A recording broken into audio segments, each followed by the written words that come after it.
eliminate our same go out. The Spanish Grand Prix is done. Maldonado moves across the track and Cristiano almost is quicker than Hamilton. Verstappen swinging way down the inside. Cristiano behind us. It's the two races of situation and going high, wide and handsome. Just into third place. Maldonado doesn't give up. Alonso takes the lead. Brilliant start by Alonso. He held his own down the inside. Back way to Maldonado though. He tried to keep it. He's got a punch, I think, on the left rear. Yeah, coming out there. He obviously had got that punch on the left rear tyre. He's going to go back down the order. The order is Fernando Alonso Ferrari at the end of the pit. Hassan Maldonado, Kimi Raikkonen, Romain Grosjean, then Nico Rosberg in the Mercedes to fifth, and battling with Sergio Perez. The Red Bull of Sebastian Vettel right in the middle of the mix here, and this is what racing is all about. However, it's quite much to the 250. The contact left, right, centre, all these little touches are very risky on the wings as the car goes side by side through 7 and 8. And that was just such a terrific start from Fernando Alonso. Look at him out there leading this Spanish Grand Prix in that rejuvenated Ferrari. Really see, this is a tremendous performance from the Italian team. Yeah, I was just going to say that a good start from Michael Schumacher, who's fought his way from 6th, well, to 6th really. Michael Schumacher holding his position in the pack. But meanwhile, at the head of the order now, it is going to be a case of are the cars going to stack up behind that again, Hassan Maldonado, or is he going to be able to hold his pace? That is the big question. And, well, Fernando Alonso will get the time and get the rest of the car across the line in just a moment. You can see the gap there is definitely opening up between Fernando Alonso and Hassan Maldonado. Then it is now starting to open up with Kimi Raikkonen. Oh, and a huge lock up there. And Romain Grosjean holds off and charging Michael Schumacher. But you have to say that was a good opening lap for Pascal Maldonado because kind of negatively Fernando Alonso with all his experience and starting in the front was going to nab that and lead from him. But he's handled himself well, and let's remember the Lotuses have also the same Renault engine into the pit come to the center.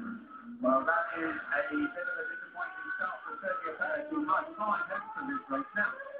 Double checking there. Did you just go on to that yet? On that tyre? That's a good call. Yeah, which means that he can get this, he's got this soft tyre option out of the way fairly quickly. I don't think that the other car will be too far behind him. If he can stretch his second and third pit stop, running some clean air now, it won't hurt him that badly. Well, onto the hard number 2.7. Now, I think they're trying to stretch that and make that now effectively a 3-stop run hereafter. We're talking potentially, Mark, about a 4-pit stop strategy. I'm going to see the man people there is a spinning Maruti car, and that is just to get the car back onto line without actually moving more than a plate. But meanwhile, we're seeing Felipe Massa getting very, very aggressive there on the Red Bull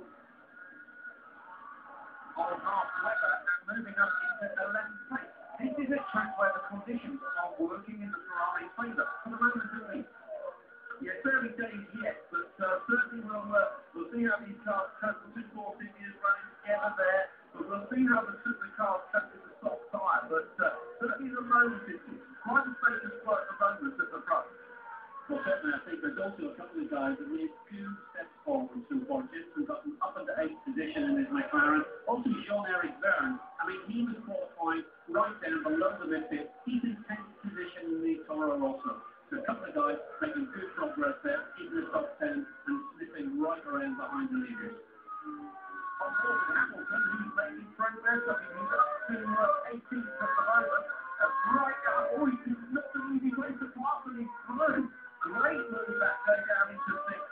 Really difficult pass, he's an exit. That's up to 9. This is the call they almost take flat. But here's a look at the start. And we see Alonso gets good drive. They both initially get away together, but then Alonso gets good drive. It's down the inside, side by side with Maldonado. You know what? I think actually, with all credit to Hassan Maldonado there, that was very, very well just riding by him. He doesn't know how to make it hard, but he didn't do anything stupid.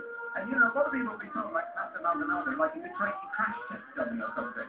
He's actually got a very good record. When he was in GP2, he had one of the best records of finishing without crashing. And that's something people easily forget today. But I think, and I will put my hand up here, I was massively critical of Maldonado in the Australian Grand Prix when he threw his wheels into the wall in the last lap and caused himself valuable points. Here we're once again again, having a look at the side. Jensen Button making good progress, keeping his nose clean quite literally into the first corner. Yeah, Michael Schumacher doing a good job there as well in the Mercedes. In fact, both the Mercedes there looking pretty strong. And again, you see some of the track which there's that tire failure. Now, whether that was an earlier contact for Sergio Perez, big disappointment for the Mexican driver there. He's now got to really, the team's got to replan the whole strategy, try and bring him to the back. Dare I say, Lewis Hamilton is, how about that for a bit of avoidance? Fantastic. Pastor Maldonado, interestingly, has closed the gap to Fernando Alonso, only 1/8 of a second behind him at the end of that lap, and he's moved away from Brighton, and is now 8/10 behind him. Maldonado is taking the fight to Alonso. Oh, this is getting more and more interesting as the race goes on. I know you and I both had our contact with the Williams team over the years. Just how do you think this will be being felt in the Williams team back over at Road in Oxford? The pride that they will have is absolutely immense, because this team is a team that have never given up, but they are the old-fashioned racers. They are a team, a close-knit team, never had as much manpower as some of the other big teams, and certainly never had the money that they've had. But we all remember the glory days of Williams, and it's absolutely fantastic to see that car back at the front again. Well, meanwhile, let's have a quick recap of the cars come across the line. It's Fernando Alonso, 23,000 a second. Where's the point? Where's the point? Come on. Well, Felipe Massa there getting the big go on again from Rod Smedley. The man he is chasing now is Jean-Eric Vergne for that 10th place. Rod Smedley says, pass him, and we're in the point. Now, right behind Felipe Massa is Mark Webber. Webber, I think, was being a little bit more cautious with his tyres. I wonder whether Red Bull are trying a 3-pit-stop strategy here, maybe knowing that people such as Ferrari and Mercedes will be almost committed to a 4-stop strategy. It would not surprise me if Red Bull were using that strategy. Yeah, I think, to be honest, though, they're all going to go flat out on the top tyres at the start of the race, and then they'll see how they can stretch their hard tyres up, because these tyres aren't going to last too long. It'll be interesting to see who wins first and goes for that first pit stop. We'll watch the lap time and see how they deteriorate. Well, we're seeing the front runners lapping around the 1 minute 30 second mark at the moment, maybe at 1:31 further down the order in that pack. Meanwhile, though, Fernando Alonso is running at 1:29.988 and is being matched with a 1:30 exactly, pretty much, by Pastor Maldonado. The gap has only opened up to 0.4 of a second between those two drivers. This is all forward back as it comes out the final corner. Of course, DRS is available now. They've got last 2 laps, so it opens the DRS. Is he catching up very much? Not a huge amount, actually. Not a huge amount. Down in the first corner, very hard braking indeed. Through this right sequence, and then through here, the cars lose a lot of aero. You can't get close to the car through this corner. You can see Massa struggling there as they come up to turn 5, which is a good overtaking place. Well, the battle between Vergne, Massa and Webber is still going on. It's a 1 hour and something, then it's taking a short break. Stay with us to start forward.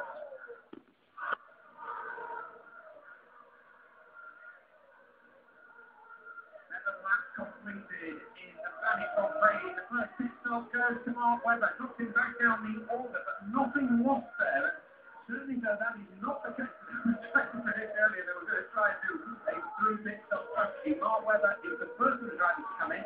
Alonso on his top pit radio mark, also complaining about tyre degradation. Well, I think what we're seeing here is really the drivers want to get these soft tyres out of the way. They're just not the tyre for this track and the abrasive nature of the circuit. So Webber opting to go onto the harder tyre, the right thing to do for him, and I suspect it's the right thing for Alonso to do very soon. Well, coming up on the back of Charles Pick and the Range RCK, they've just swapped places in 22nd and 23rd place. Meanwhile, Sebastian Vettel running in 7th place, and ahead of him is Michael Schumacher in the Mercedes.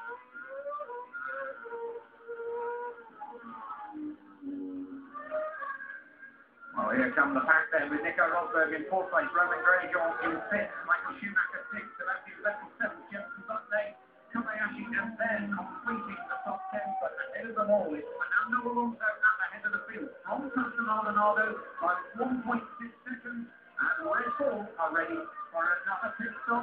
We've seen whether it is already. This time it's Vettel. You will see Red whether the car struggled to keep his tyres together. So perhaps a bit of a surprise to Vettel there, but they're obviously calling this, they've got a strategy for this. Isn't it amazing? Sebastian Vettel won the last race, everyone said Vettel's back into his dominant position. I mean, where is he today? He's at the bottom of the top 10, he's stopping, and really, frankly, he's not on the battle for this race at all. He's still got 54 laps out of the 66 to go. I am not going to make that call just yet. Now, that was a good call in terms of track position. He brought Vettel out on track just ahead of Timo Glock in that 19th place. And that is actually a good position for Vettel to be in. He didn't have to force his way past that rookie while he was on cold tyres. That was a very good call from the pit lane. Meanwhile, here you can see Mark Webber. That's the peril of when you do come out on your fresh tyres and you find yourself behind one of the slower cars. That's actually in the rank car, McKay in the HRC, doing quite legitimately here. He's not being loud. This is the track position of it. You can take whatever place on the track you like. Yeah, but from the old one there, you can see there was a hit that maybe the rain was letting it through, but then he wasn't. And Mark was undecided and ended up getting sucked into too deep in the braking area. Meanwhile, no such problems at the head of the order for Fernando Alonso.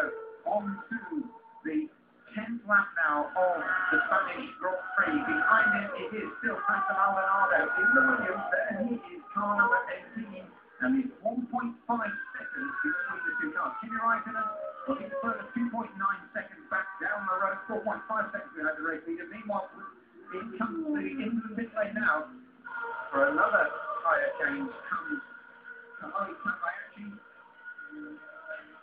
Like to stop from the 17th. That was him from 8th down to about 18th place as he rejoins the track. But don't forget, that battle reshuffle as all the cars ahead of him make their distance. I'll tell you what, though, look at the pit straight there. The amount of tyre debris already offline is massive. So the cars have really chewed up. By starting on those soft tyres, they've really chewed them up and sent a lot of debris offline. But they're going to have to work hard on the hard tyres.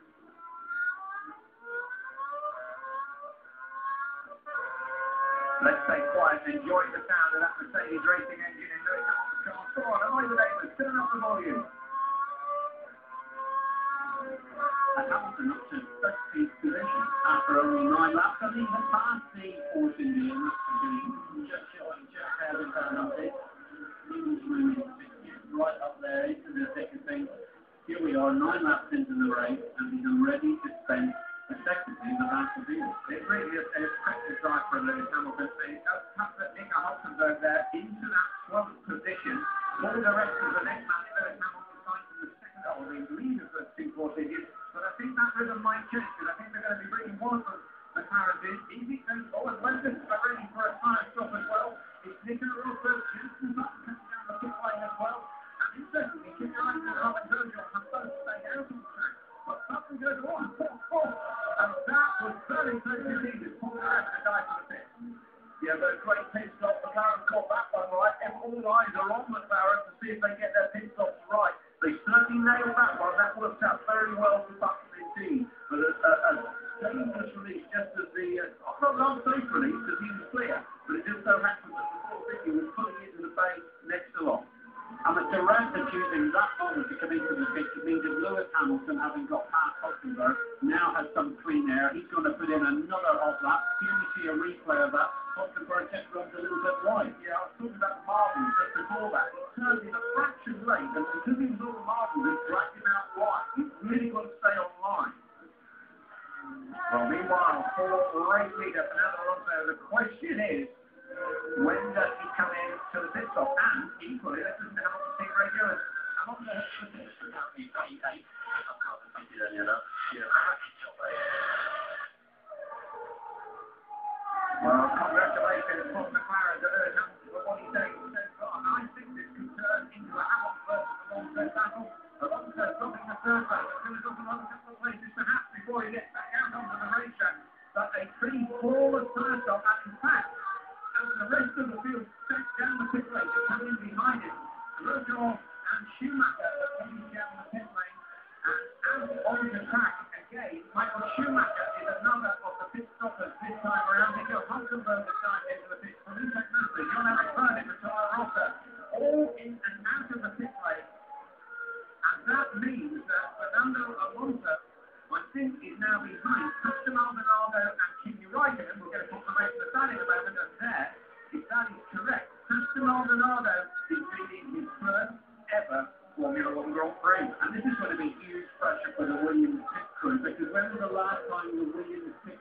pit stop from the lead, and in fact, Haas will be trying to go for the undercut. Yeah, it's a very good point, actually, a really good point, and we'll watch that pit stop with interest. But these boys, very well trained, don't get a thing where they can pull it off, but I think Maldonado needs to stop soon, or he's going to lose position. Right, then Mark, I'm going to put you on the spot here. Explain an undercut. Well, the undercut is where you choose your pit stop such that the guy that you're trying to get past has already come in. You tell your driver to go for it. Frankly, you're in the qualifying now. And here's Master coming in, Williams team, be ready for this stop and determined to try and beat whatever time Ferrari did. Well, behind him is Kimi Raikkonen in the Mercedes as well. Also heading down pit lane. Right, they're on the pit stop, and I don't think it's going to be quite as yes, it's all right. Maldonado is holding track position. It's going to be P2 for Maldonado. Kimi Raikkonen rejoins P3. Fernando Alonso goes back up into the race lead, and look who's in P4. Lewis Hamilton, who started at the back, then comes the gaggle of the pack. Extraordinary. Lewis Hamilton has simply decided to keep going. He is and contact there between Bruno Senna and I think that was Grosjean. And Bruno Senna's back right off. He's got damage to his car. You can see some debris flew off there. And, well, it was almost inevitable in that mixed match with different levels of time wear. But don't forget, this is the circuit that Catalunya. This is the track where we never used to see that for safety. Isn't it brilliant? Yeah, it's all about these tyres. You see, they're providing great racing this year. Whatever Michael Schumacher might say about the drivers can't push to the edge on every lap because of conserved tyres, we're not seeing much evidence of that so far. Well, there you can see our top four at the bottom of the tree. Alonso now back into the race lead. Maldonado still in second place. Kimi Raikkonen third. Lewis Hamilton will still have to make a stop. He's in fourth place. Ahead of the captain, the second top liner with Nico Rosberg, Romain Grosjean behind him. So you're going to be P4.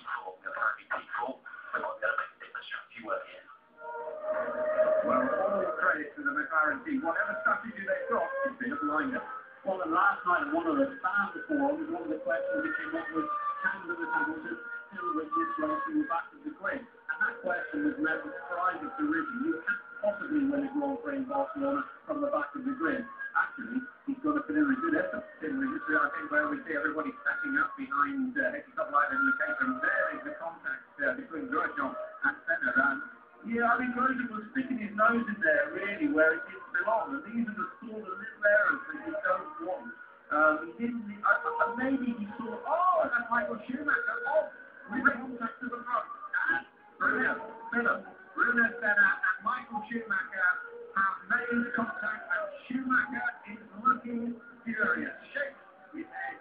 Race over for the Mercedes-AMG for Senna, and well, even if Bruno Senna gets his car back, he has got a long way to drive that car with just 3 wheels on it. Yeah, that is a really good idea. That's one gets all the out looking or very unimpressed.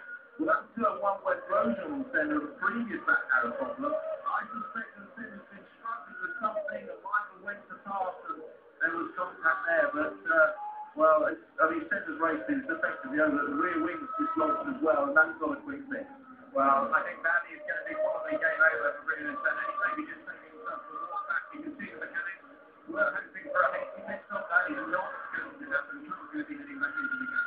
Well, I think once they saw those television images of the Senna's car, yeah, we see the accident. Well, it looked like Senna braked a lot earlier than Schumacher was expecting. I mean, Schumacher wasn't sitting in the car. Half thought about it, but he ran straight into the back. So whether Senna just lifted off early, caught Schumacher away, I don't know. But equally, I've got to say, it's the responsibility to man behind to make the overtaking maneuver. Michael Lewis. Well, I think that's exactly right. And, he was shaking his head, and he might be frustrated, but he's coming up behind that Williams. He doesn't realise the Williams has sustained some damage on the previous lap, and therefore Bruno probably was having to brake a little bit earlier. Is that Bruno brake testing him? No, he's driving his car according to the damage that he's probably got. I mean, can you explain to him, when you've got a car with this level of downforce, you see Bruno Senna pull over the refinement, even just lifting off the gas pedal gives you a deceleration like it's a race car, making an emergency stop. Yeah, I mean, it's a miscommunication. Schumacher didn't know that Senna's car was bottom. As you say, that Senna had almost no option but to lift off early. But when you lift off, it's like hitting a brick wall. The car is behind is travelling so fast, he can't react quickly enough. And would you say that Michael does have a reputation for driving without compromising the people around him? He's a very uncompromising driver. And have you ever seen the earlier incident with Grosjean and Sorry there, Michael. I'm going to have to look into this.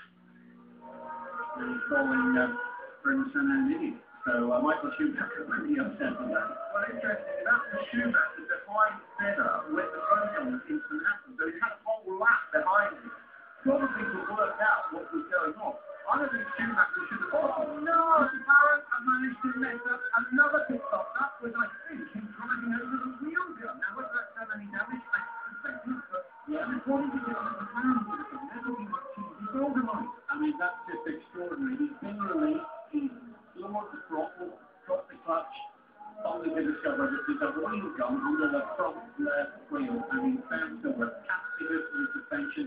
Hopefully he will have got away with it. But once again, huge frustration, and it's all about those pit stops going wrong. You know, what's that? That is, I think he's actually the left rear again. Now, this is losing time. Now, watch at the back of the car. You can see something on the ground there. And that is, I just do not believe it. McLaren just can't get their pit stops right. And actually, you're quite right. Although the front left came off the ground, it was actually the rear left that had hit something in front of it, and it had to be the wheel gun.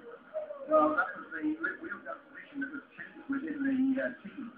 So I just wonder whether we have anything that will go on from the team on that. I do not know. Meanwhile, Fernando Alonso still leads the race.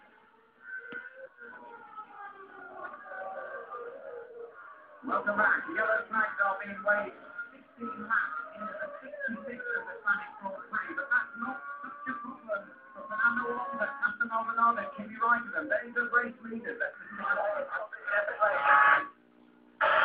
So he hit one of the other tyres. Everything is okay. Everything's okay. Carry on. Well, a bit of a scary moment for the Hamilton in the pit lane. No doubt the car will be debriefing. Meanwhile, Bruno Senna comes back after being up to behind by Michael Schumacher, saying thank you to his team, but no doubt bitterly disappointed. Let's analyse this one more time, Tim. Yeah, that was replay. Fast closing.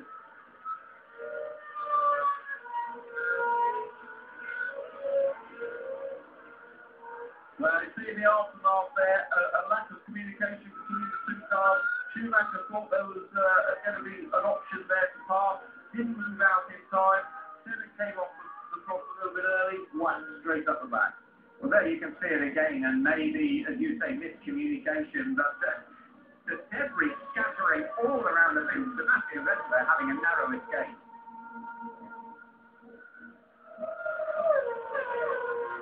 Where does that leave the pack? Well, it's Alonso, Maldonado, Raikkonen at 1, 2, and 3. We've got the battle on here for fifth and sixth places. It's Nico Rosberg, then we've got Sebastian Vettel in 6th. Then we're looking further down the order. Jensen Button, Kamui Kobayashi, 7th and 8th. Mark Webber, Paul di Resta battling for 9th and 10th places. And look at this, Felipe Massa down the inside. This is Webber falling backwards. Di Resta has already passed him. Webber's got a problem. Look, they're all piling past him. Webber was in 9th place, but they're all flying past now. And you have to wonder with that accident between Schumacher and Senna, there's so much debris that turn one, so much carbon fibre shards all over the track. It's a nightmare for drivers to avoid punctures then. Yeah, could well be. They have a slow puncture. I don't, it's completely random. Are we getting another front wing ready? That must be for Webber's car, I assume. A lot of looking at things, look, Webber's been letting everybody's car. I can't see a puncture. I can't even see damage on the front wing. Let's listen. Well,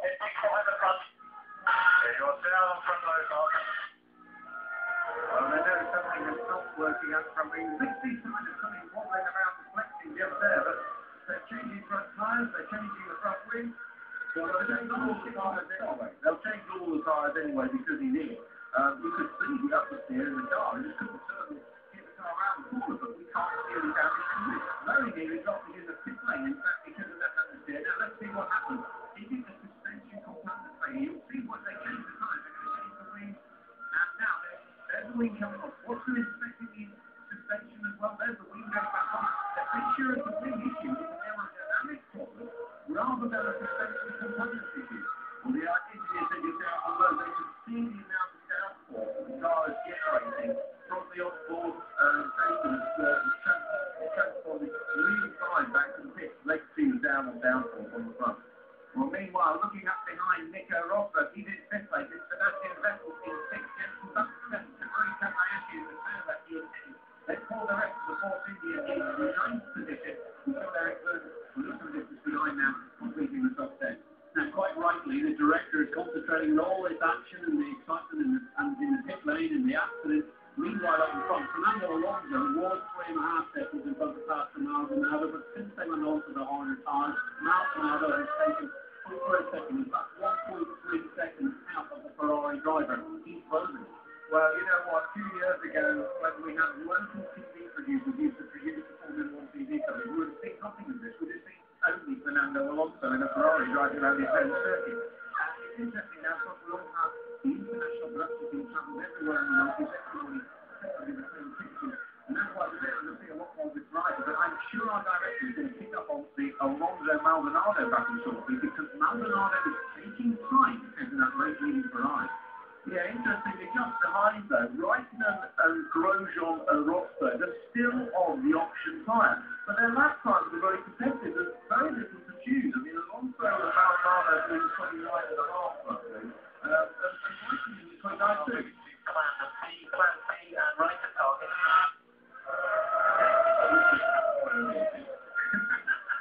Good music as well. Maybe so that player through the earbuds at the same time, you know. But Mark, let's talk about these tyres. There we can see the McLaren still on the harder tyres now, the Pirelli P0 Silvers. But you can see the yellow cycle there, Nico Rosberg's car, one of the cars running. It does appear that there seems to be more parity in the lap times than we expected. Yes, and of course, this is a key part of the debate that goes on with the engineers when they get all of the available data. And clearly what's happened is Lotus has said to Raikkonen and Grosjean, look, we're going to use these options, we're going to use these softer tyres, we think we can get performance out of them, let's see if perhaps other people can't. And in doing so, save themselves fresh, hard tyres for later in the race. It's going to be very interesting. Well, if they could make these soft tyres go for long enough, they could avoid a pit stop. Which means they can do it one stop less than those that have stopped early on the hard. And if those hards towards the end of the race after a long session fall off the cliff, then those people that made these soft laps, i.e. Lotus and Mercedes, will be in the penalty. Right in with Fernando Alonso now. Behind it there is the third white car of Pastor Maldonado. The gap is down to 1.7 seconds. And well, there you see that they're coming up behind the two Spaniards. There is the battle for first and second places. We're going to take a short break, and we'll be back for the rest of that action in just a moment. Fernando Alonso, Pastor Maldonado, first and second in what is an epic Spanish Grand Prix. There you can see just a little bit of time lost on the last lap. Pastor Maldonado has to negotiate the HRT of Narain Karthikeyan. He's still there though, still closing in on the Ferrari of Fernando Alonso. This has to be just the best comeback race for a team that Williams could have even dreamed of. And I think also it's a great testimony to the ability of Pastor Maldonado. He's had a lot of criticism, especially in the specialist Formula 1 press, because he brought 6 sponsors from Venezuela from him. He's got the national oil company sponsoring him to the tune of many tens of millions of dollars. And the view was that perhaps he didn't have the ability worthy of a Formula 1 driver. He's really showing what he can do here today.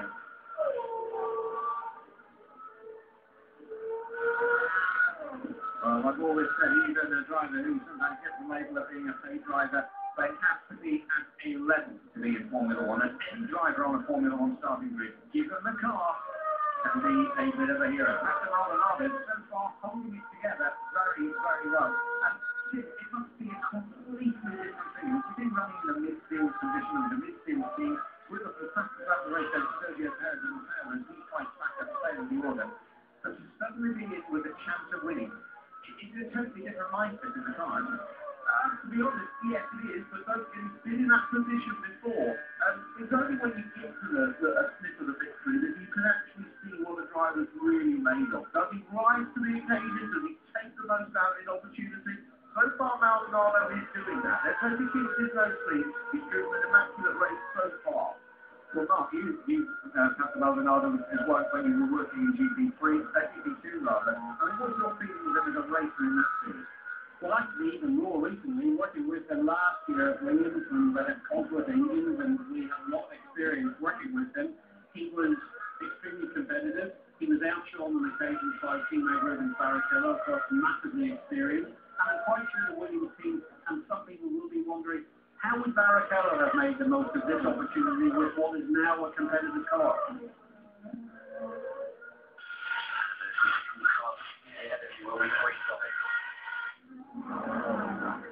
Well, that's interesting because everybody's looking at the three-stop strategy, four-stop of emergency. Last year, all but one driver actually, I think, ran a four-stop strategy. Meanwhile, we've been watching the battle down at the tail end of the top 10. Paul de Resta in the fourth India in 9th place, John-Eric Byrne in the Toro Rosso in 10th. Felipe Massa in the Ferrari 11th. Lewis Hamilton in the incident involving Vettel and Massa under investigation, potentially overtaking under yellow flag. Now that could spoil Felipe Massa's day.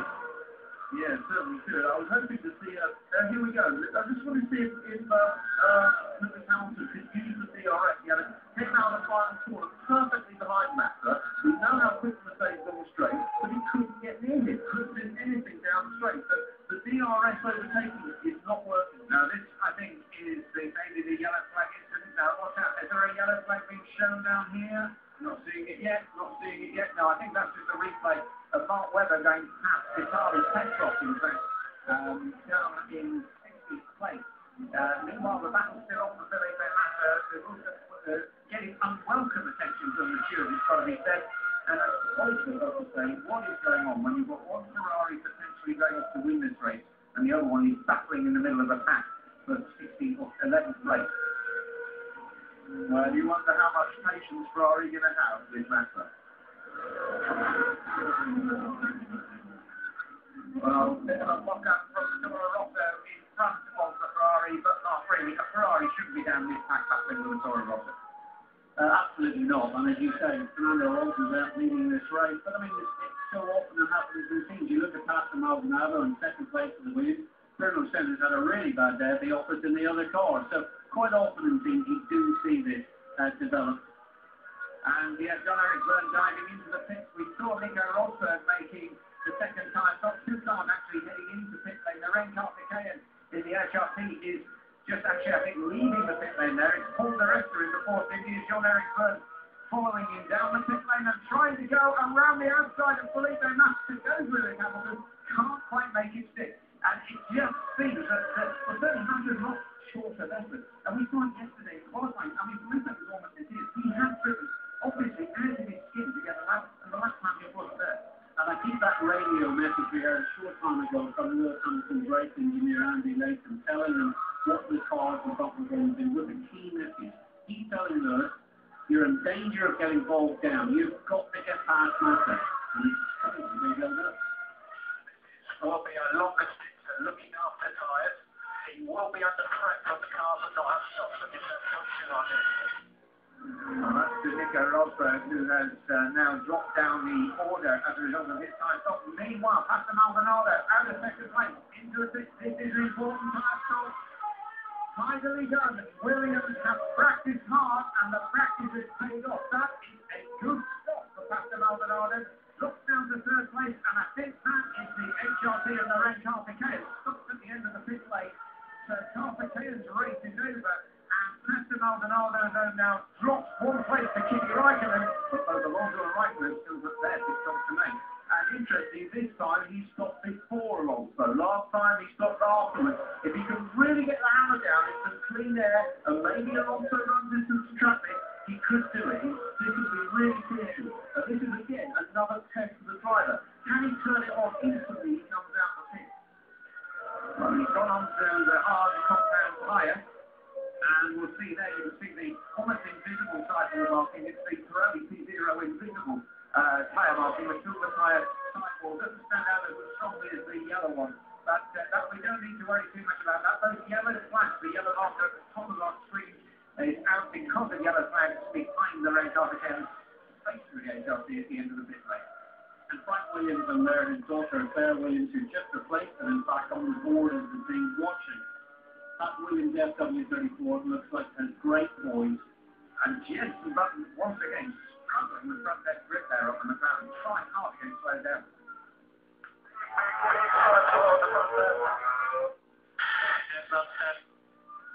Big flat spot on the left front. Well, we saw why. That may not have been the first time they locked up, but you can't carry on with that. It could even be so bad as to vibrate the suspension. Yeah, he headed straight into pit lane this time out. I don't think that's lost them anything on the pit strategy. And meanwhile, Pastor Maldonado, as we just said, he's absolutely nailing it on his outlook. 2 purple sectors. He's determined to try and jump Alonso. Really good spot that. Yeah, I mean, I talked about the measure of the man. He's come out the pit, he set 2 fastest sectors on the first lap. That is really impressive. Ferrari are going to be getting Alonso in on this lap. I'll be amazed if they don't. Well, if they don't, Alonso has the pressure on him. He has to deliver some really quick even laps, whether it's this lap or the next. Fernando Alonso is now racing the clock, because if he doesn't, and this is bad news for Alonso, getting bottled up behind the Marussia car there, that's just what he doesn't need. And I'm just about to say that actually he lost 8 tenths of a second because of getting stuck in traffic. A bad moment for Alonso, a great moment for Maldonado. I go as far as to say Maldonado is with a real chance of taking a lead here. And here we have the Ferrari crew in the pit lane. It's going to be epic. Now, here he comes into pit lane.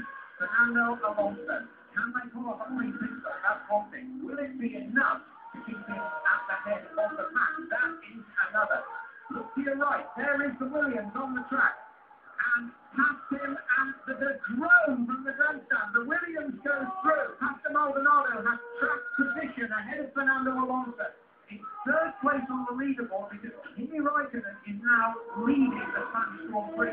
But once he's around the pit stop, it's going to be Pastor Maldonado, race leader, ahead of Fernando Alonso. And superb flying lap by Pastor Maldonado. Yes, and he didn't just jump Alonso by a small margin. He absolutely seemed bad while the Ferrari had only just been released from his pit stop. Yeah, he seemed off with the fastest lap of 27.9 by considerable margin. That was a superb piece of driving by Pastor Maldonado and delight for the Williams team. There are drones around the track as the Spanish home hero loses that track position. Meanwhile, a good pit stop into him and also he has had fantastic, aggressive racing. And it does end up with Jean-Eric Vergne choosing to take the alternative route round the outside of turn 1. Jean-Eric Vergne used the DRS wheel, but for the rest, it hits the door firmly closed. Superb driving by both of them. Yeah, good stuff to stay out of each other's way, unlike Scotty's earlier incident. Alonso's pushing early on. I'm sorry, Max's still trying to fend off Hamilton, you're right. Yeah, this is where the big gap. Running Grosjean in the Renault, like the massive there. Managing to come out in pit lane. He's actually now up into 4th place, but Kimi Raikkonen heads into the pit lane. And Grosjean actually managed to keep track position ahead of the Massa and Hamilton battle. So he'll be able to pull away the track time. Meanwhile, Kimi Raikkonen still there in 3rd place. And heading down the pit lane now, we'll be expecting Sebastian Vettel. Vettel into position then. And keep an eye on the clock. That's another very tiny stop. Car in the air for just 4 seconds in the Red Bull pit lane. Check all 4 there. Meanwhile, Grosjean moves up and takes the back half and down the straight. It's behind him, and it's behind the Hamilton and Massa battle. And Lewis Hamilton now has to find a way back. Massa's tyres are fading. Hamilton is losing out, and this is going to potentially cost Hamilton a podium. And of course, these two have had many battles and indeed a few collisions over the time that they've been racing together in Formula 1. They used to have, I think, nicely surpassing each other to their other cars. So Lewis Hamilton needs to get past Massa. Massa will be in absolutely no mood. And there's a drive-through penalty for Carnival on Sebastian Vettel because of that yellow flag incident. Well, you do know that sometimes when things start to go wrong in a team, they put the snowball as the bottom of the race goes on. Sebastian Vettel briefly hit the 4th position. That is not going to be the same. It's right through that we got the replay Massa as well. Meanwhile, Sebastian Vettel goes past Nico Rosberg, who is struggling now with his tyre wear on the Mercedes, but he's going to lose time again at that position with the stop. Now, I'm sure they're going to try to keep Massa out as long as possible. It's only to spoil Lewis Hamilton's race and prevent momentum closing in the closing stages on Fernando Alonso, putting the other Ferrari driver under pressure. Now, I'm sure Lewis Hamilton will have a message from his race engineer now saying, don't worry about that. He's actually got to make this stop. He's got to take the penalty. And indeed he does. Yeah, very well. They have 3 laps to do it, but he's actually done it straight away, which is good for Hamilton, certainly. Well, there's the gap now between Pastor Maldonado and Fernando Alonso. Maldonado's pace is he's pulling away from the Ferrari at the end of it. Felipe Massa takes his drive through taxi. This is the yellow flag, one of the yellow flag incidents at least. And Sebastian Vettel failing to slow for the yellow flag there. Well, I'm not entirely sure. You think Jensen Button is backing off just a little bit there, but there is Sebastian Vettel still clearly on the limit despite that debris being on the racetrack. We knew the debris was there because he had to avoid it the previous lap. Well, it may be that he sets his fastest sector on that lap, one of the yellow flags. He's not allowed to set your fastest or the fastest sector when the flags are out. Well, the battle now is on between Jensen Button and Nico Rosberg. 8th and 9th positions for them, and Sebastian Vettel still takes his drive-through penalty. Felipe Massa's taken his, and he's now back to 7th and 8th places for Nico Rosberg in the Mercedes AMG. But it's just going past it at the lap traffic there. That's Pedro de la Rosa, I think it is, in the HRT. Jensen Button tucked in behind him as well in the championship point, but they really do need to try and find just a little bit more pace. And Nico Rosberg very clearly now having to try and balance the performance of his car against the tyre wear. Well, Nico Rosberg stayed on that option soft tyre for a very long time, but it would seem to me this car's actually not working that well on the hard tyre. He actually seems better on the soft one. So maybe the tester is cool enough that he can get away. For his car, the option tyre is better.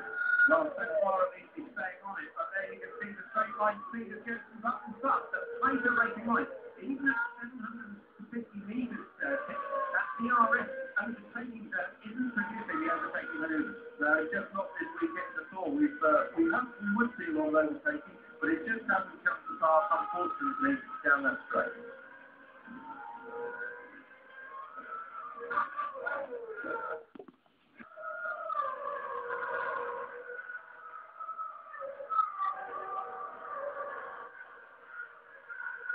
Walking on to that, back to take his drive-through penalty, takes the medicine back out onto the racetrack. Meanwhile, Pastor Maldonado now 7.2 seconds ahead of Ferrari, Fernando Alonso. Absolutely, and Formula One management who are monitoring, of course, the radio transmissions of all the teams, reporting that Ferrari admitted that the shortened stint of Fernando Alonso because Maldonado has done such a great job and was putting them under pressure.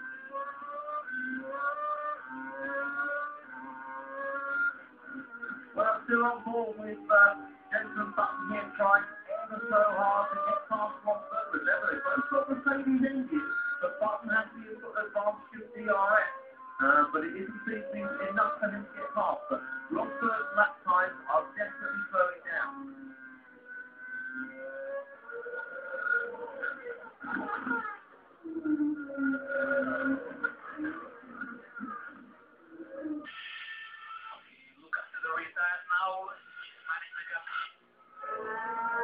Well, Pastor Maldonado there being told not to go too quick. He's got to manage the pace of the race now. He's in a position to do that. Maldonado is looking absolutely in the dollar seat here. Meanwhile, this is the battle for 6th, 7th and 8th places. Nico Rosberg, Jensen Button, Kamui Kobayashi with just a second covering them. And there are battles all the way down the order. 3 and 4 car straps all the way around. And again, you'll see the DRS we noted there on Button's McLaren and on the Sauber of Kobayashi, but the straight line speed advantage is just not enough. We're not seeing what we saw in Bahrain, where people drafted past pretty quickly. Yeah, I think really the exit speed from the final corner is just not quite high enough to enable them to really get a run with that help of the DRS. Well, actually, ironically, it was 2007, they put that chicane, which I don't perfectly use hate, to slow that corner, that final corner of the lap down, in order to bunch the cars up so they can make it. I think it's actually working the wrong way around with the current technology. Yeah, I mean, they did it because the car couldn't stay close to each other through the 2 fast corners onto the pit straight. But the trouble is, when you accelerate from a very slow speed, the car that accelerates first immediately gets a jump on the car behind. So in fact, it hasn't really helped, but we've lost 2 absolutely fantastic corners. the chicane after La Calle. So this is actually the run up now to turn 10, turn 11. You've got a swooping turn 12. And then you used to have a similarly fast.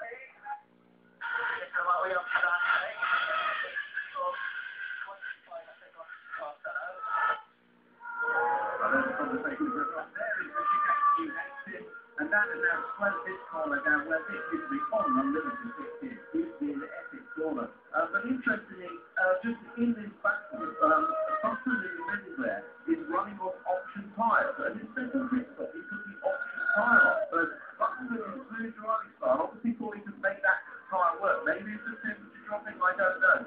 But he is hoping to make that tyre work as a very disconsolate Schumacher looks like. Well, there is going to be a steward's inquiry after the race regarding Michael Schumacher's contact with the McAfee their seventh car. He said a very early did Schumacher didn't misjudge it. Well, that one will run and run in the head after the race. Meanwhile, Kobayashi, the great opportunity, spins his way down inside.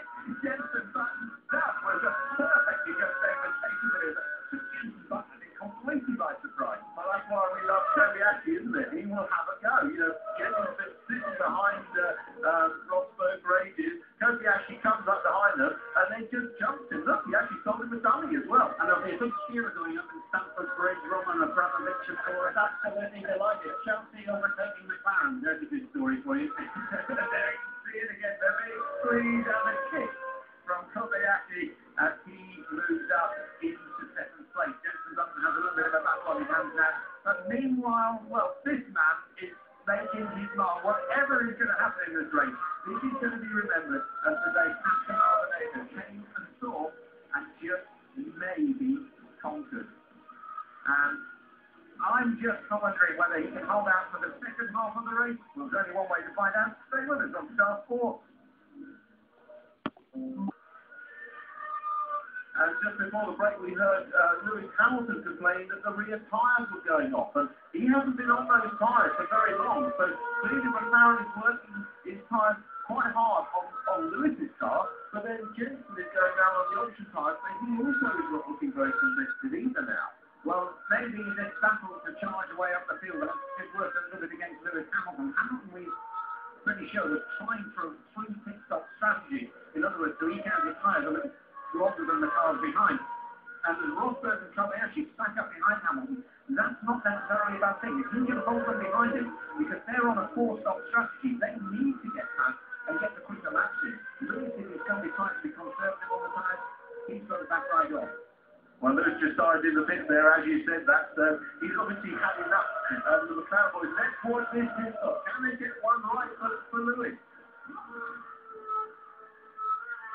Hooray! You know, it's a terrible thing, isn't it? When a team of McLaren caliber who are holding our breath that they get it right. I mean, we don't seem to do this in Formula I'm sure so confident in these situations. It isn't at the mind games from the pit lane much of them.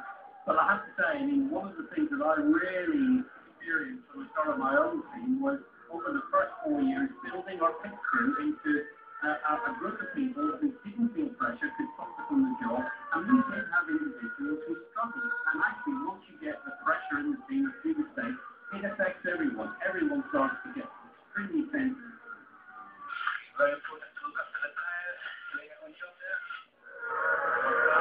The last time Maldonado got that message from his engineer, he listened very carefully because he dropped the pace just a little bit, was dropped by about a tenth of a second on each sector. He dropped about a second back towards Alonso, but he's still got a 6.1 second advantage over him. Maldonado is actually controlling this race from the front. I think it is a sign that, you know, the Williams team are back. Whatever happens, they are going to be looking at, you know, if they have a problem now and they lose this race, it's a race one that they've lost. And I think that is the difference between the team being a fortuitous race win. This has been done on pure performance. Well, we're not there yet. There's still a long way to go. The strategy is being played out. But everything will point to a race that is being controlled. The car doesn't seem to have any tyre wear issues. Maldonado is driving smoothly in control. All the cars ahead of us. All the cars ahead of us. Will we continue? We don't need to overtake the pace. Will we continue? Make sure we get to the end. We're not stopping again. Meanwhile, Lewis takes another place. So much for listening to your race engineer. That is a huge ask for him to get to the end. Bearing in Shields is retiring. That's Charles Pick, and he's actually just been given a drive-through penalty for ignoring Blue Flags. He's running in 20th place, so he becomes, along with Lorenz Carpentier, Bruno Senna and Michael Schumacher, the fourth retirement of the race. Meanwhile, Fernando Alonso, and I think that was the failure to observe the Blue Flags, because Charles Pick has drive-through penalty, but has run into retirement anyway. And Tim, as you say, to be given a message at this stage, Lewis, you've got to go for 29 laps on low tyres. That's a massive ask of Lewis, and I think it's probably too much of an ask of the tyres. On 29 laps, but how many stops are the other guys going to do? Maybe they're on another 2 pit stops. Don't forget, we've seen 2 stops already. 4 stops was the norm in last year's Spanish Grand Prix over Ferrari Tour. Well, the engineer was expecting everyone in front of Lewis, who was running 14, to stop at least 1. I mean, it is their only chance, in fairness. It's their only chance to get a result. And maybe if Lewis could just control it, he could get something. But it's a huge ask. This is a battle between Vettel and Button, and Vettel round the outside there. Button is really struggling on those sides. I think he should have pitted a while back. Yeah, I think that one is definitely, we talk about these players having different wear loads, but there is that final wear load now that's coming off the cliff. And it doesn't mean the tires are going to explode with wear or anything like that. But look at how much straight line speed that would ever carry on to the speed. That's going to be RS going neatly around the outside of turn 1. But it's just when the chemical compound just simply gets too hot, it loses its grip. Absolutely, ejector button on the option tires, soft tires, and just we've seen that performance stripped away from him. And Vettel absolutely was like literally thrown into it. Yeah, I mean, it's actually not the tire gets too hot speed, it's just that the chemical is balanced because there's very little rubber in the tire. It's all about the chemical, because it's only black because they have tires traditionally black. It could be almost any colour you like. But it's the balance of chemicals. And once they get warm and down to a certain level, the grip just disappears. Meanwhile, Kamui Kobayashi isn't suffering that. Look at the way he's closing in on the back of Nico Rosberg. This is Rosberg, then Kobayashi, then the same with that's what you were saying earlier, that when you get on the car earlier, that's where the wrong of the gap that comes up, and then you can see that the same straight line speed is absolutely fantastic. Now with the RS3 open there, the Kobayashi may be able to pull in a bit of that, but sure enough, it's not going to be enough to overtake. Yeah, you'll probably say, well, we just saw Vettel overtake, so why can't he do it? Well, Vettel overtook. Well, Vettel overtook because he has better traction off the corner. Button spins his tyres up because he's got grip, and therefore Vettel was able to get the run and overcome that being on the top of the second. But in cars with fairly equal tyres, you can't do that. Well, Jenson Button then going on to a third set of tyres in the McLaren as well. There is some racing and tackling in the pack here. The two Toro Rosso with Lewis Hamilton now closing in on Daniel Ricciardo and Jean Leclerc, burns for 11th and 10th places. And that is, well, fresh tyres on the McLaren, yes, but that is also superb driving by all 3 of them.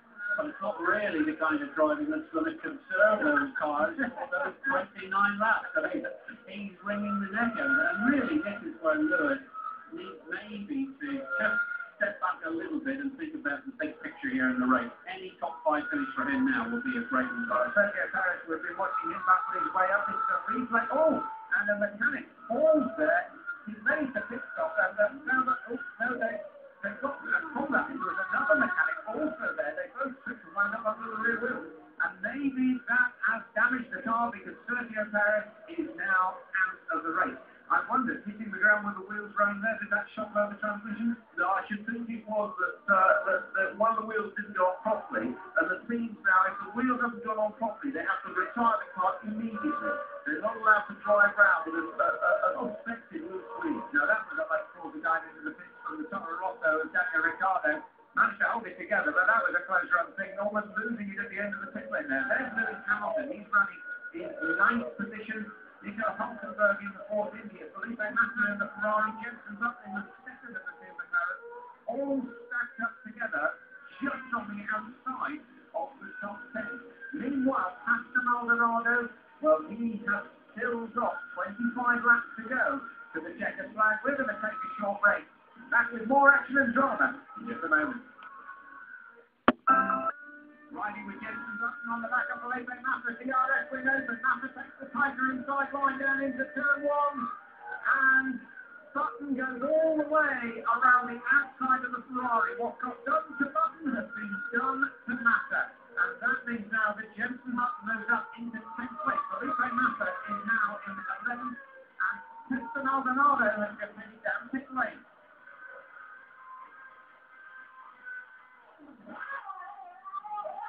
Well, delay in a pit stop, but it's Maldonado jumps first and gets his pit stop in before Alonso. I think that's a smart move because I think the Williams can maintain his tyres better than the Ferrari if Maldonado has that position. Well, we've seen Maldonado's lap time start to take off the last couple of laps. Meanwhile, here's Jensen Button going a long way around, but with the DRS wing open, that one and the McLaren spikes out the last corner onto that start-finish straight. And it once again, it's one of those overtaking minutes as he started the previous corner. Yeah, that shows the difference between tyres he makes because on the previous wall set, Button was a sitting duck with a new set that gets the drive off the corner, uses DRS, easy pass. And interestingly, because of the delay, it looked like the left rear of Maldonado was delayed. He lost 2 seconds over his sector out of the pit compared to his previous pit stop. That's kind of shaved in half the margin that he had over Fernando Alonso. In other words, when Ferrari make their pit stop, it's going to have to be an absolutely good one. And more to the point, Alonso has to keep the hammer down. And Maldonado, now he's on the clear track with a fresh set of tyres on, he has to start pushing the pace. And he hasn't yet shown the signs of that flying lap he did on his out lap last time around. No, it's a much more conservative approach. It may be that he just drove a little bit over the limit on the fresh set of tyres previously. Here's Fernando Alonso. He's now got the task of trying to just close down those couple of seconds that he needs. Well, then you can see on the graphic there where Fernando Alonso is on track in comparison to Kimi Raikkonen and Pastor Maldonado, who just passed the pit lane and made grandstand. Alonso 3 corners ahead, of course, race leader now, but he will have another pit stop to make. Well, I'll just point out that Maldonado did 23 laps on the last set of tyres, and there's 23 laps to go to the end. So he can do it, and the fuel is coming off, the car gets lighter and easier on its tyres, so there's no question Maldonado can make the end at a good pace now. It's just whether he is in front of Alonso after his pit. So back here, Vettel into the pit lane then, and a new nose being ready for his car. Now, we saw that the Red Bull that Mark Webber needed a nose change last time to restore downforce. Obviously, something has not worked in that front wing, and there goes the new wing on. It was broken on the left front. We could see the veins flapping about, so that's why they had to change it. Now, is that a structural failure or contact or something? Well, you'd think it was contact, but it's odd that it seems to happen to Webber's car really well. If you remember, Michael Schumacher, of course, had that big accident right in front of him, and lost the debris on the track on this episode. Could well have hit something flying up in front of him.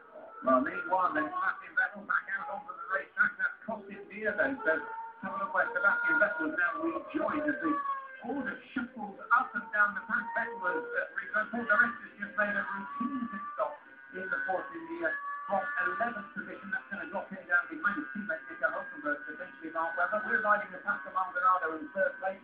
Kimi Raikkonen is the driver ahead of him. He's in 2nd place on track.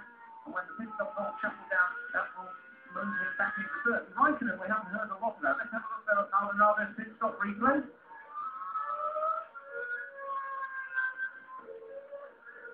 Well, not the split at the pit stop. I couldn't actually see the rear. It was the left rear. It didn't go off properly. The mechanic had to have a second go at him. Maybe he picked up a lot of chaps. He didn't get his hand up to signal it was clear for quite a while.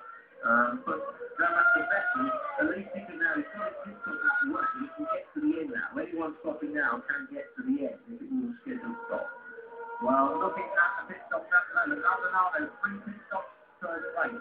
Fernando Alonso race leader, 13.7 seconds ahead of Kimi Raikkonen, and 15.3 seconds ahead of Maldonado, but it will take you 25 seconds to make your pit stop. I reckon when these pit stops cycle through, unless something dramatic happens, Maldonado will be back in front.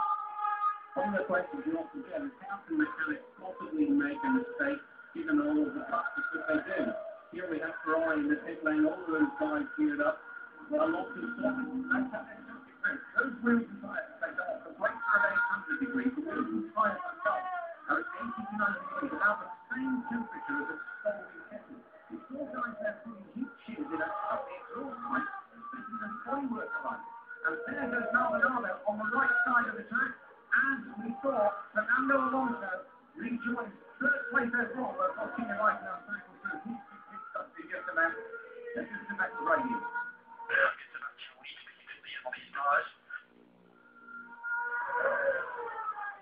Yeah, as we thought now, with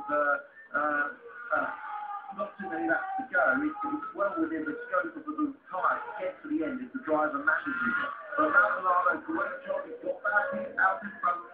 Question I'd like to ask you, Mark, is this a Ferrari resurgence? Has the test, the upgrade they brought in, is this an upgrade that's worked? Are we going to see Ferrari close to the front now? Well, I think we really have, because actually what we've seen so far in this race is that against expectations, Alonso's been able to maintain pace quicker than the Lotuses, and Alonso's an established fact as being a good car. We know it's good over a long distance.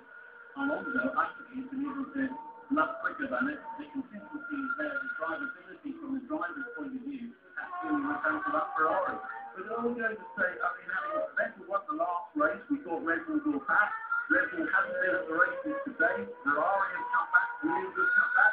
Are we going to hear afterwards people say, oh, it was just about the temperature on the day, or is this a change in the car? I'm going to jump in here, because actually I think that Red Bull and McLaren, both tactically and with the finesse of their pit stops and various other things, have blown this race. They're not teams that have won this weekend, and they made mistakes which have cost their drivers here. I think one of the big things for Williams, and particularly Williams and Maldonado, we haven't seen them open up slightly next to the pit stops now.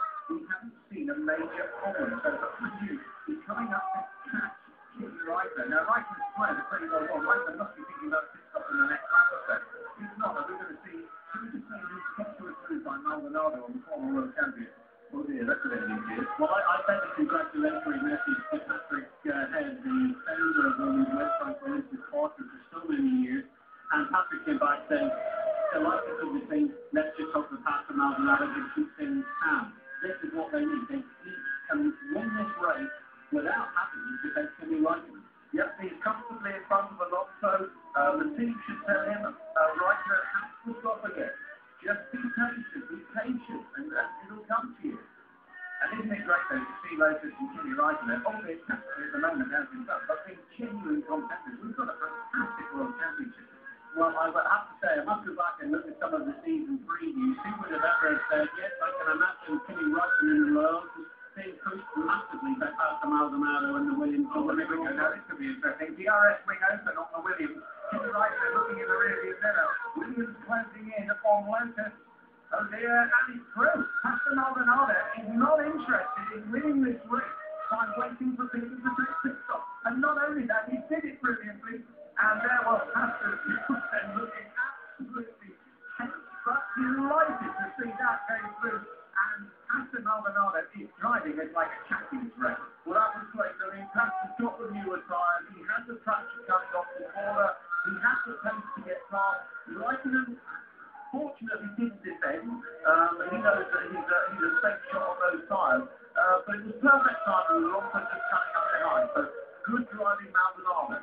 Well, I'm just wondering why the local team haven't called Kimi in, because those times they've gone off the cliff. They've been off the cliff for the last lap.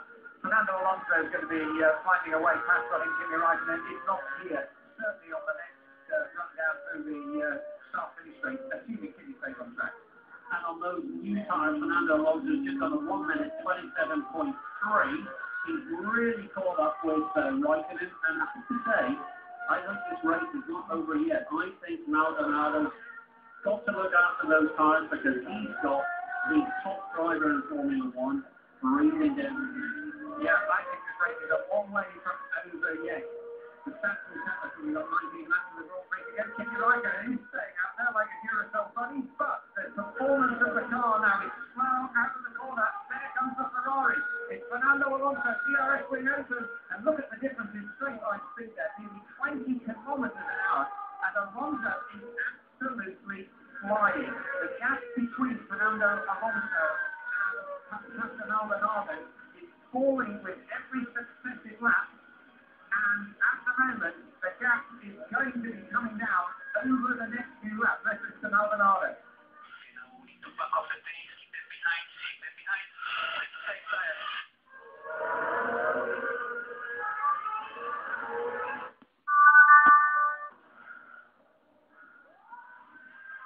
Raikkonen from third place, in and out of the pit lane. Finally stopped from the emergency. He loses in one place, that's to his teammate, Roman Grosjean, who himself is still staying out on track. That is the Caterham of Henry Carolina, still running a lap down in 16th place, just behind the Lotus. Meanwhile, Aston Maldonado still race leader.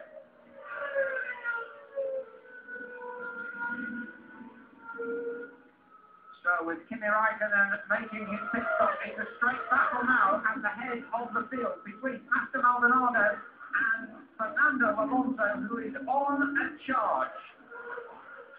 Fernando and Maldonado both have to stop one more time. At the moment, we're holding up Fernando, and we've got no threat from behind. Well, I believe that's a full pass there being given to Raikkonen, because I don't think so. What's interesting is that was an older message on team radio, I think, possibly even before Kimi Raikkonen stopped. We don't always use these in real time. I think actually the producer there was slightly out of the training with it there, but certainly I'm not too convinced that Maldonado is going to stop again, that is for sure. Maybe Alonso pushing his tires this hard, maybe he might just have to force a stop. And even if he passes Maldonado now, if he can wear his tires that more, and then you can see 16 laps remaining in the race. Maldonado, if he can keep his cool, might still be able to come back on the Ferrari. But at the moment, Alonso's Ferrari is back to the car on the track, which was a couple of weeks ago. So it's a cracking setup now for the race. There's 16 laps to go. Is Maldonado being really cute at just looking after those tyres? I think he had more pace earlier, so I think Maldonado is just being cute. And Alonso is pushing like crazy. He's going to lose tyre performance by running the dirty air behind the car and stuff as well. And I think, you know what, Aston Maldonado, that is the case. He's driving the most perfectly good race under the ultimate pressure. Having Alonso on hand ground chasing it can't be a tricky thing. Meanwhile, look at him, coming up to catch the second master, who is unturned on the tail of Paul Director in the Force India. As you say, this is a critical phase of the race, and Alonso's a wily young fox. He's going to be pushing as hard as he possibly can to try and break Maldonado. He knows Maldonado's never been in this position before. He's pushing to see if he can force the Williams driver into running those cars, making mistakes, and this is really where the race will be won and lost because of the next 5 or 6 laps.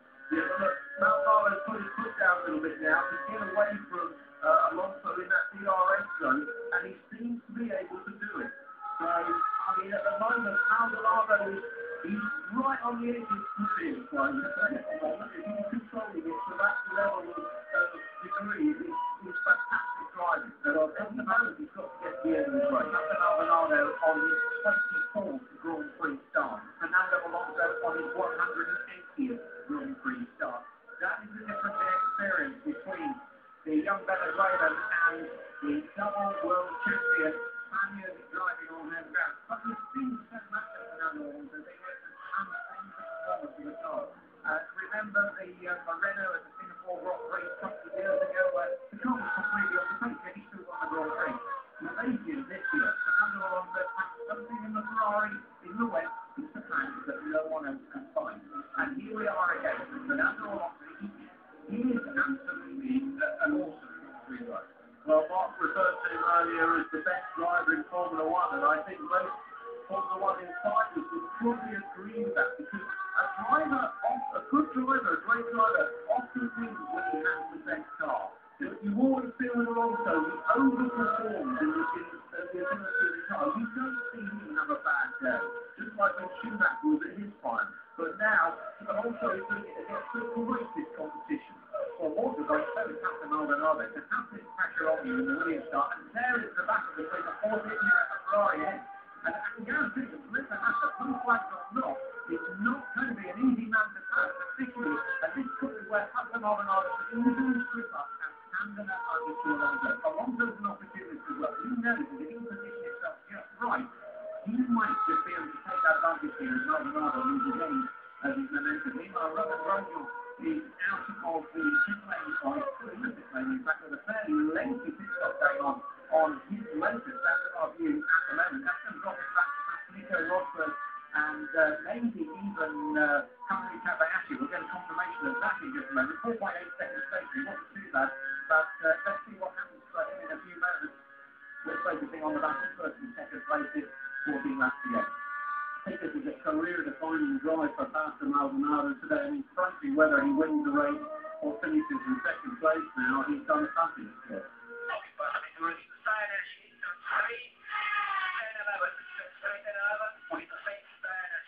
10 and 11, Pastor has consciously not put as much energy through those cars. So the Williams team are clearly getting the data that tells them that he's pushing still a little bit too hard at this stage of the race. Well, we'll take a look at turn 3 in just a moment. This is the run down across the start finish line, obviously into turn 1. There is the battle between the Portinian and Pastor Maldonado. So looks like Massa has backed right off. Now, that looks like Massa might have a problem there because Massa's backed off hugely.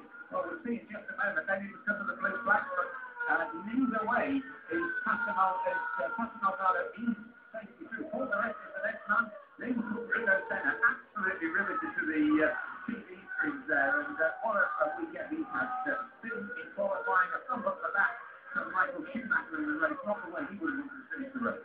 And I think to take your point, Steve, I think Massa was in danger of tripping up that battle for the lead, and I think Massa's engineer Rob Smith said, look, Felipe, you've got to get out of the way. We've got a race here to win. Yeah, absolutely. He was, if he interfered with that race in any way, shape or form with all the blue flags, there'd have been enormous sanctions. So it wasn't worth it. Well, therefore, the rest are moving out of the way to allow Fernando Alonso to come through. But I've got to say, Maldonado did a fantastic job. Probably a rather cheeky move by Felipe Massa there. Hoping to try and take advantage of the rest of those hardened veteran of touring car racing, touring car championship and various other things. He's not going to let that sort of thing happen. And I think that little bit of traffic was just giving Maldonado a couple of tenths that he's needed. He can take a slight breather, such as you can have, and it's not easy.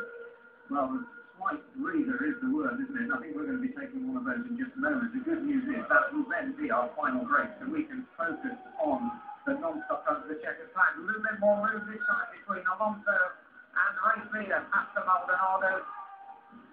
Stay with us after the break.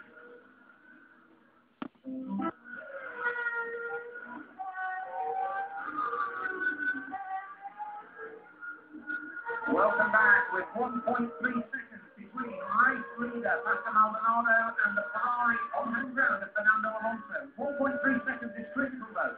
That is outside the DRS zone. It means the DRS wing can't be enabled by Fernando Alonso to try and close on the race lead yet. Alonso's going to have to do this the hard way. Meanwhile, Pastor Maldonado, he is trying to save his tyres for the checkered flag.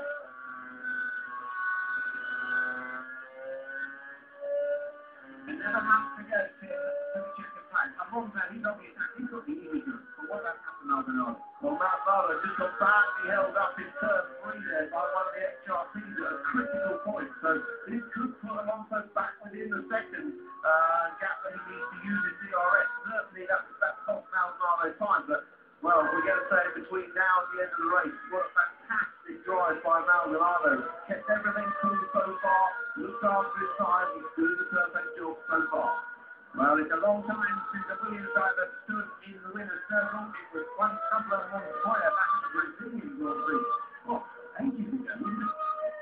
Well, and it's extraordinary to think that only a few months ago everyone was talking about what a disastrous series of seasons the Williams team had. Last year was one of the worst, and they made a huge number of changes. Here we see a replay, slow motion replay of the leaders through the quarters. I would say that Williams SW34 has great form. It rises above 12. In fact, it does all the things that its predecessors weren't doing.